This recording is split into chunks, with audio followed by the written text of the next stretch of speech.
that one publication, but clearly John Kelly likes to run a tight ship, and if you've got somebody out there who he believes is a bit of a loose cannon, not to say that he was, they'll probably want to rein that person in. Kelly comes from a line of combatant commanders that includes James Madison, Joe Benson, who was the current chairman of the Joint Chiefs of Staff. And I remember back in the Iraq War of 2003, Dunford, the leader, commander of the unit that I was traveling with, right in the heat of battle. So this is a group of combatant commanders who, when they see a problem, they deal with it, and they deal with it swiftly. Clearly, Kelly thought this was a problem, wanted it dealt with. And what's really interesting about all of this is the fact that the president wanted Scaramucci in that job. He had given him that direct line of communication. He had given him seniority over Sean Spicer.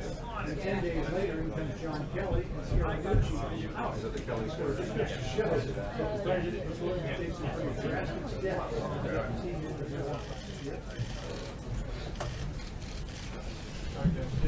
Don't worry, John Roberts. You've got plenty of time. I figured you were waiting for me. Waiting for you. Good afternoon, everyone. Before we get started, I'd like to bring up National Security Advisor General H.R. McMaster and Treasury Secretary Stephen Mnuchin to discuss the administration's response to the Maduro regime's recent anti-democratic actions in Venezuela. They will each make opening remarks and then take your questions on the topic at hand. And then, as always, your favorite time of day, I'll come back up and take your questions. Thank you. Hi, good afternoon, everyone. I thought it might be best just to read the president's statement.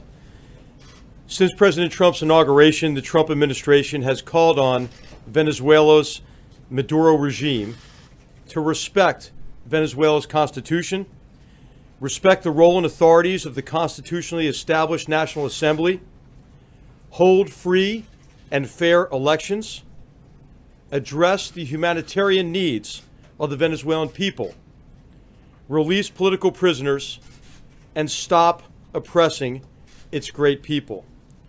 The regime has refused to heed this call, and its recent actions, culminating in yesterday's outrageous seizure of absolute power through the sham election of the National Constituent Assembly, represent a very serious blow to democracy in our hemisphere.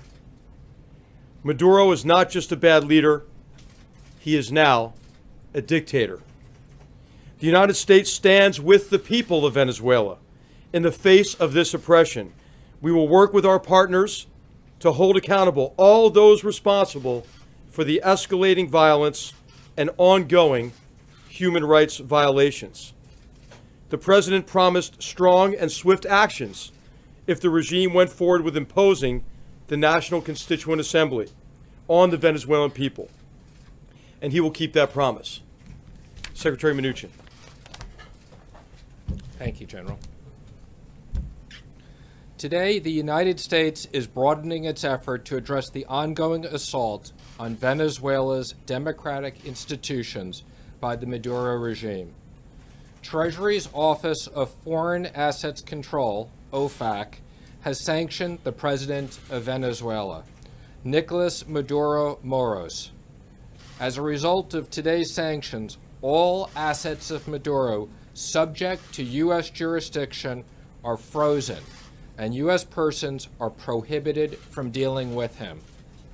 As President Trump said earlier this month, the strong and courageous actions by the Venezuelan people to stand for democracy, freedom, and the rule of law have been continually ignored by Nicolas Maduro, who dreams of becoming a dictator. Yesterday's illegitimate elections confirm that Maduro is a dictator who disregards the will of the Venezuelan people. The National Constituent Assembly aspires illegitimately to usurp the constitutional role of democratically elected National Assembly, rewrite the Constitution, and impose an authoritarian regime on the people. As such, it represents a rupture in Venezuela's constitutional and democratic order. By sanctioning Maduro, the United States makes clear our opposition to the policies of his regime and the support for the people of Venezuela, who strive to return their country to a full and prosperous democracy. As the country's head of state, Maduro is directly responsible for Venezuela's descent and for the destruction of democracy. Adding Maduro to OFAC's list of specially designated national reflects our commitment to not stand by idly as Venezuela continues to crumble under the regime's abuses. We hope that these sanctions will make all Maduro regime officials reconsider how their actions have affected their country. These actions highlight the high cost and personal repercussions and enablers of this regime could face if they continue their reckless and undemocratic activities. Anyone who participates in this illegitimate ANC could be exposed to future U.S. sanctions for their role in undermining democratic process and institutions in Venezuela. Now we'll take a few questions. Yes, thank you very much, Mr. Secretary. If these sanctions don't work, what would the next step be? And I guess, General McMaster, a question to you. Have we ruled out, or is anything on the table other than economic sanctions? Well, let me just say, I said this generally. We very much believe that sanctions do work, and we will continue to monitor the situation and consider additional sanctions. And to General McMaster? The president has prioritized really his concern for the Venezuelan people. And so he's only considering those options which would benefit directly the Venezuelan people. Thank you very much. Thank you, sir. How many times has OFAC sanctioned the head of state before? And does Maduro have any assets in the U.S.? I can't comment on his assets, and this will be the fourth head of state. Mr. Secretary? In the back. Mr. Secretary, you called them. Yes. Thank you very much. I have two questions. One on the sanctions and another one about the election yesterday.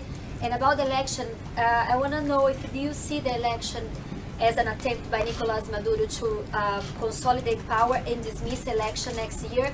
And also, some say, especially the opposition, and also the Washington Post editorial board say that the Venezuela regime is on the direction of a coup. Is moving to the direction of a coup. Does the American government fear there is a coup underway in Venezuela? And then the question on sanctions I asked after. Well, what we're seeing in Venezuela is not a coup. What we're seeing is the brutal oppression of the Venezuelan people. And so it's clear if you contrast the turnout from the opposition referendum to the very low numbers of the turnout during this farce associated with the Constituent Assembly, I think you see what the true desires of the Venezuelan people are. Okay, can I go Yeah, ahead? Thank you, sir. Actually, this goes to either or both of you. How is this different from what happened in Turkey when President Erdogan also seized expanded powers in a referendum that some considered to have a questionable result? President Trump congratulated President Erdogan on that, and he later came to the U.S. and his people beat protesters in front of his embassy. What's the difference? Well, I mean, one difference is you see the end of the Constitution in Venezuela, and this is happening obviously at an accelerated pace in recent months in the Maduro regime. But this is a process that has taken really two regimes to really restrict Venezuelan democracy. And by designating Maduro himself, he joins a very exclusive club, including Mr. Mugabe, Bashar al-Assad, and Kim Jong-un, in terms of the brutal repression of his people, and in this case the abrogation of the Constitution with the Constitution with the Assembly, Constituent Assembly. Right here, yes. Thank you, Right Mr. here. Secretary. Is the administration contemplating any action at the UN Security Council in terms of multilateral sanctions against the Maduro regime? Again, I think as we've said before, this president is not going to advertise what he's going to do in the future. So all options are on the table, and we will consider everything. And to other allies of the U.S. in terms of punishing the Maduro regime. General, can you please answer that? I'm sorry, what was the question? Have you spoken to any other American allies Yes. about the issue of punishing? You see in the president's statement, he said we're going to continue to work with our partners in the region, and there have been many leaders who've taken a very important role in this connection with trying to engage Maduro, to get him to moderate his behavior, to get him to protect the rights of his people.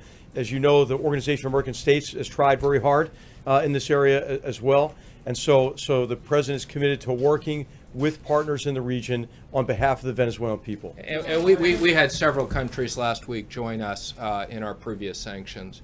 Yes, right here. What conversations, Secretary Mnuchin, have you had, or has the administration had, or the president had with President Maduro or anybody at the senior level in Venezuela? Do you expect those conversations to happen over the next 24, 48 hours? I think we're not going to comment on that.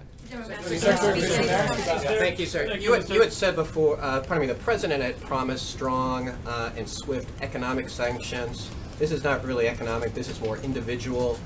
Will the president carry out strong and swift economic sanctions? Again, we had a series of sanctions last week. This is an additional sanction today. We don't comment on future sanctions, but we will continue to monitor the situation and determine what's appropriate. Right here. There was some talk of maybe making some changes in terms of our export of light crude oil to Venezuela, or curbing Venezuelan oil imports. Is that still on the table, or is that something that would be seen as hurting the Venezuelan people? Let me just say, as we continue to monitor this situation, we will continue to review all of our options. Our objective is not to do anything that hurts the people of Venezuela, but let me just say, we will continue to monitor all of our specific options. And would sanctions against oil hurt I'm the not going to Venezuelan comment people? on that. What I will say is we will monitor all of our options. Thank you, Mr. Secretary. 16 years ago, Secretary Powell signed an agreement in South America in which the U.S. completely ruled out support of coups that would have an indirect change of government throughout Latin America, and supported direct succession. This occurred in Haiti when President Aristide was overthrown. Are you still abiding by the agreement Secretary Powell signed and ruling out any U.S. support of a coup or an uprising against the Maduro regime that brings in new leadership? Again, I'm just going to comment on, we are focused on the democratic process, and that's what we're focused on right now. We'll take one more question. Right here, one more question. Are there going to be sanctions on the Minister of Defense or people linked to the military? Again, as I've said, we've announced sanctions. We will continue to monitor the situation and consider everything in the future. Thank you, everybody. Appreciate it.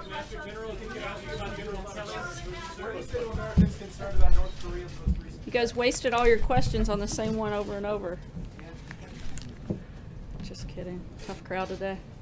I know it's a little late than we're used to doing the briefing, so I'll just have a few updates before I get to your questions. I wanted to make sure you are all aware that last week the First Lady announced that she will lead the United States delegation in support of the more than 90 American athletes competing at the Invictus Games in Toronto, Canada this September. As the President often says, there's no better representative for the United States than the First Lady, and he's very proud to have her leading the team that will support these American athletes. The First Lady is very much looking forward to her first solo international trip, and her office is available to answer any questions you may have. As you know, the Vice President is overseas on a 3-country visit to Eastern Europe. He spent the last few days in Estonia attending meetings and speaking to the multinational troops participating in the NATO Enhanced Forward Presence mission, where he recognized Estonia as one of only 5 NATO member states that meets its defense spending obligations. Earlier today, the Vice President and Second Lady arrived in Georgia, where they attended a dinner hosted by the Prime Minister. And as the Vice President continues to strengthen our relationships with our friends and allies in Europe during his travels, here at home, the Departments of Commerce and Energy welcomed news of a partnership between American Energy and the government of Ukraine. Ukraine's state-owned power generation company will purchase American thermal coal ahead of the upcoming winter season. This partnership will provide Ukraine with a secure, reliable, and competitive alternative energy source. helping to stabilize an energy supply which has historically been at the mercy of the country's volatile neighbors. This announcement will also boost our own economy, supporting jobs in the coal and transportation industries. As the Trump administration continues to move our country down the path of energy dominance, we hope to see more mutually beneficial partnerships like these in the future. And lastly, I know we all saw the ceremony that just ended in the East Room. And Specialist 5, McClue was in at the sticks afterwards, but I think his heroic story bears repeating again. For 48 harrowing hours of close combat fighting in Vietnam, he was voluntarily risked his life multiple times to protect his comrades. Even after shrapnel from a rocket-propelled grenade slashed open the back of his body from head to foot, he continued to answer the pleas of his fellow soldiers, even carrying one to safety on his own badly injured back. As one of his comrades recalled, the medic could count on him. The President was honored to award him with the Medal of Honor today, officially adding his name to the list of American heroes who will stand forever in our history for their bravery and unbreakable spirit. And with that, I'll take your questions. What happened, Sarah? What happened? It's kind of fun. How long will you yell? Just kidding. Jen, go ahead. Can you say, is Anthony Scaramucci still in the administration? Does he have another role now besides communications director? And can you talk a little bit about the circumstances of his departure this morning? Sure. He does not have a role at this time in the Trump administration. And we put out a statement earlier announcing that, and I don't have much else to add beyond Not that. at the Ex-Im Bank at all? Not at this time. So can you say, did General Kelly ask him to leave, or did the President ask him to leave? Did he volunteer his resignation, or how did that come about? I'm not going to get into the process. TikTok, look, as we've said several times before, what matters most to us is not who's employed in the White House, but who's employed in the rest of the country. And we're focused on the President's agenda of growing the economy, creating jobs, and that's what we're going to do, and that's what we're going to be focused on. John? Sarah, was it a chain of command issue because Scaramucci said that he had a direct line of communication with the president? There's been some speculation that General Kelly may try to tighten up the number of inputs that the president has.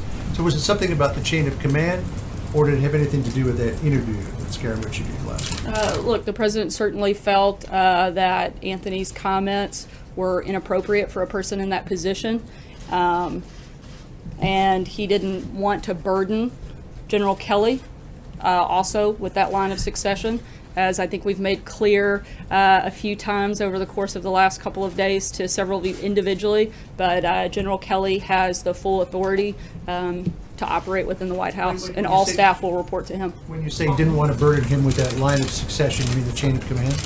Yeah, correct. And if we could just clarify one point about this chain of command.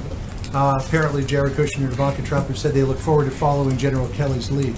When it comes to the people who have access to the president, will that conduit be narrowed down now? Will everything flow through Kelly, or will some things still flow around the Chief of Staff's office? As I just said, the president's given full authority to General Kelly, and he'll make those determinations.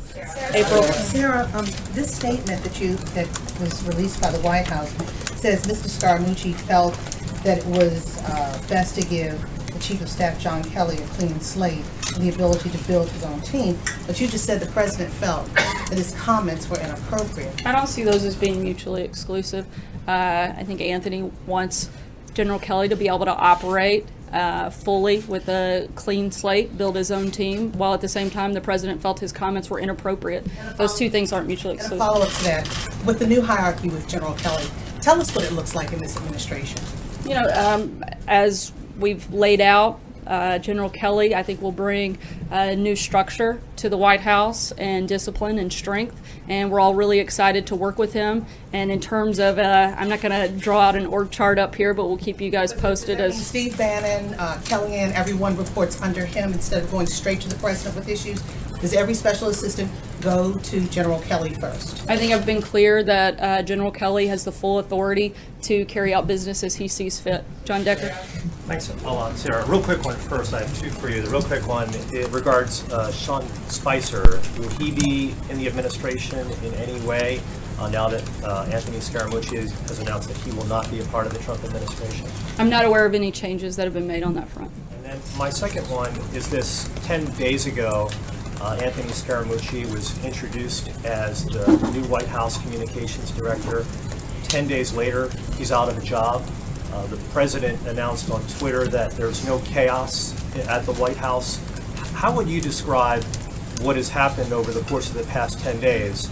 Obviously, you will agree with your boss, the president, that there's no chaos, but how do you explain that not to be the case? I think it's pretty simple. I've said it before. If you want to see chaos, come to my house with 3 preschoolers. This doesn't hold a candle to that. Does the president regret? Just to be clear, that's not an open invitation to come to my house. But if you guys want to schedule babysitting time, I'll be happy to work that out. Does the president regret hiring Anthony Scaramucci? I'm not going to get into anything beyond what I've already said on that front. You said you don't want to get into the process, but you already did. The statement says that Scaramucci felt. So you're basically laying this on him. You're saying that it was his decision. Was it his decision?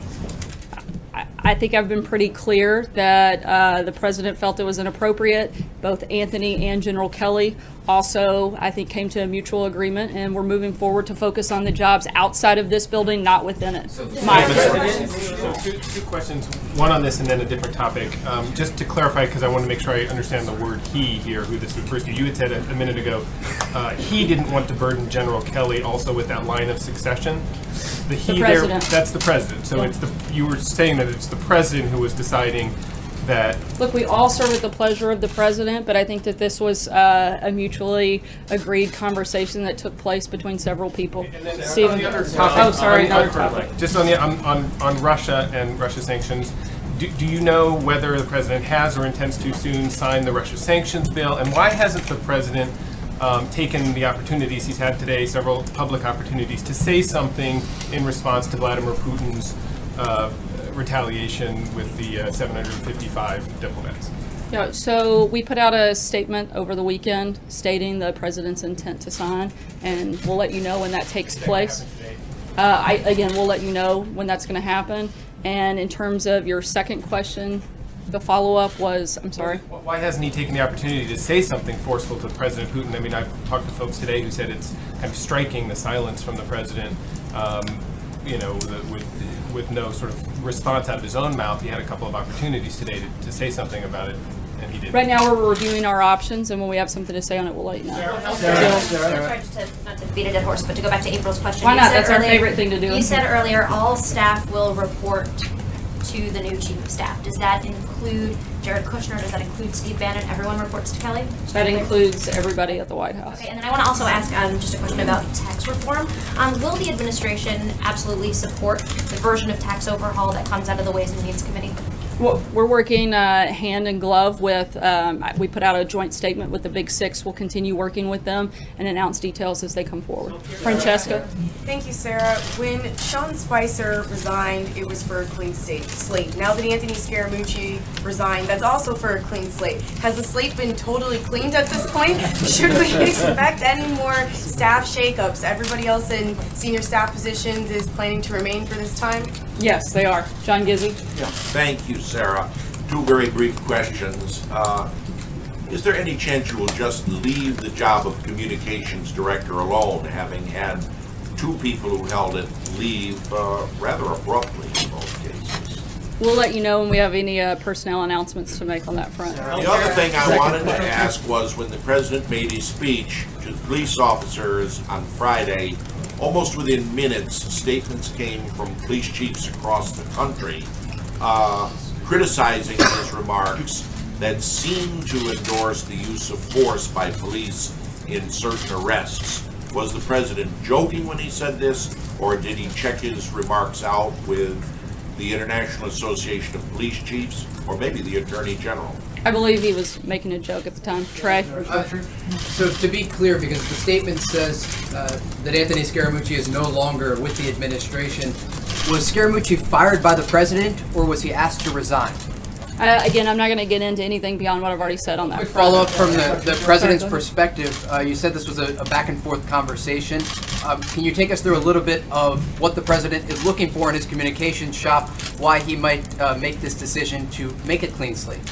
I think that he wants to work with General Kelly and the communications team that is intact right now and determine what the best course forward is at this point. Are reports that Attorney General Sessions is being considered for Homeland Security Chief accurate? How soon will that search be complete? How essential is it for the White House to fill that in a quick manner?